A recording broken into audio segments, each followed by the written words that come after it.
Минимално поевтинува преносот и дистрибуцијата на струја. Цената за оваа ставка, која е дел од фактурите за електрична енергија, се намалува за околу 1%. Одлуката ја донесоа регулаторите врз основа на пресметките кои ги доставиле енергетските компании, МЕМО, МЕПСО и електродистрибуција.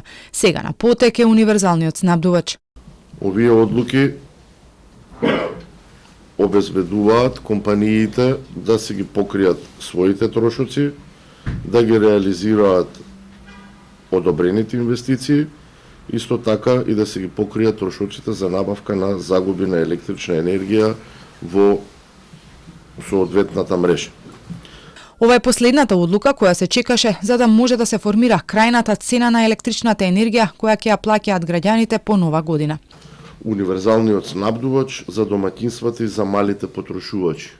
Очекуваме во текот на наредната недела Евана Хоум да достави пресметки до регулаторната комисија за енергетика, со кои што пресметки ние ќе треба да провериме дали е имплементиран тарифниот систем и врз основа на тоа ќе донесеме понатака, односно Евана Хоум ќе донесе одлука.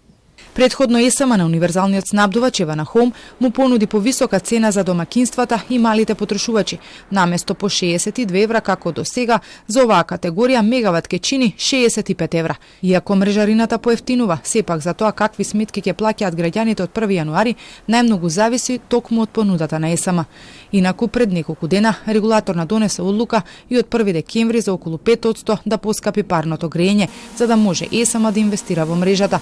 Оваа грејна сезона е оценија за една од полошите, со рекорден број на поплаки.